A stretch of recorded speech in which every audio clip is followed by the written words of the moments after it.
السلام عليكم ورحمة الله. معاكم منال، والنهاردة اقدم لكم بتنجان باللحمة المفرومة، او نقدر نسميه ملفوف البتنجان بالكفتة، او نقدر نسميها مسقعة زي ما يعجبكم. بسم الله نبدأ. اول حاجة معايا بتنجان نقعاه في مية وملح، وياريت نختار البتنجان المتول، وطبعا نقطعه ما يكونش تخين ولا رفيع، يكون متوسط.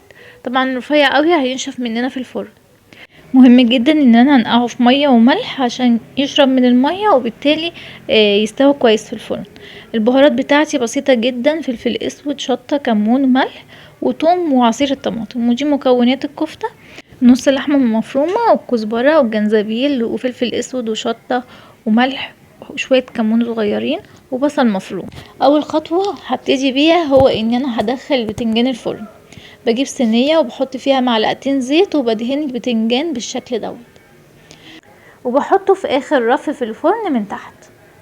اول ما بياخد لون بقلبه على الناحية التانية، ودي اسهل طريقة واسرع طريقة.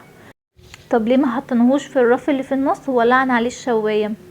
اول حاجة هيشرب حبة الزيت اللي موجود، ومش هيستوي من جوه. هو فعلا هيتحمر بس هيتحرق، وهتضطري تحطي زيت تاني. وانا مجربه الطريقتين، واسهل طريقه واسرع طريقه هي الطريقه ان انا بحطه في اخر رف من تحت، وبولع الفرن بس.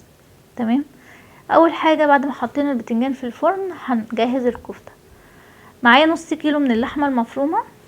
نص كيلو اللحمه المفرومه بعد ما بنصبحها ونعملها صوابع بتكفي كيلو ونص بتنجان. تمام. بعد كده بحط البصله بعد ما بشرتها وصفتها من الميه. البهارات عندي: كزبرة، جنزبيل، فلفل اسود، شطة، ملح، شوية من الكمون. وعندي الخضرة عبارة عن شبت وبقدونس. بقلبهم كويس، وممكن اضربهم ضربة في الكبة عشان بس تبقى ناعمة. تمام بالشكل ده. بعد كده هجهز الصلصة بتاعت البتنجان. بحط شوية زيت، حوالي معلقة زيت، وبحط 3-4 فصوص ثوم على حسب كمية البتنجان، وبقلبهم لغاية ما ياخدوا اللون الذهبي. اول ما اخدوا اللون الذهبي بضيف عصير الطماطم. ميزة الطريقة دي ان هي كده صحية، وما اخدناش زيت كتير، وكمان سهلة.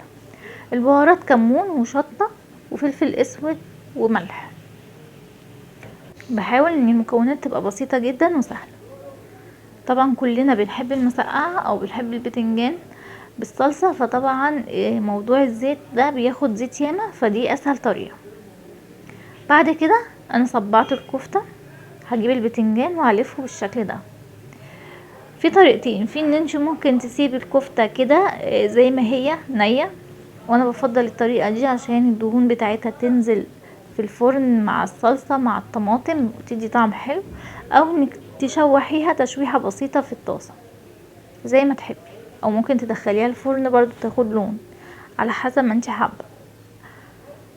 طريقة سهلة وهتعجبكم وبسيطة جدا، وان شاء الله تجربوها وتكتبولي في التعليقات.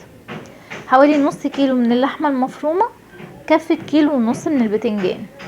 الكمية دي كبيرة وتكفي عدد كتير من الافراد.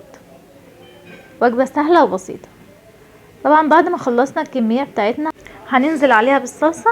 الصلصة هنا مش مستبكة، الصلصة بس غلت 5 دقايق على النار علشان بس طعم البهارات يتشرب فيها ويبقى طعمها كويس. بعد كده هضيف الفلفل حامي او كوبي على حسب ما انتوا حابين. كده خلصنا الوجبة، وسهلة جدا وسريعة وبسيطة، وان شاء الله تعجبكم. بس كده هندخلها الرف الوسطاني في الفرن تاخد لون وتتسبك، وهتبقى طعمها تحفة وريحتها تحفة. ان شاء الله تعجبكم وتجربوها. بتقعد حوالي في الفرن نص ساعة. تمام. هي دلوقتي جاهزة للتقديم. طبعا ريحتها جميلة جدا وطعمها جميل. ان شاء الله تجربوها وتعجبكم. طبعا هي اكلة صحية، استخدمنا فيها زيت حاجة بسيطة خالص، فطبعا هي كده تنفع للرجيم. وهي بالشكل دوت بعد ما قدمناها. ممكن تقدموها مع الرز، او ممكن تاكلوها بالعيش. بالهنا والشفا، والسلام عليكم ورحمة الله.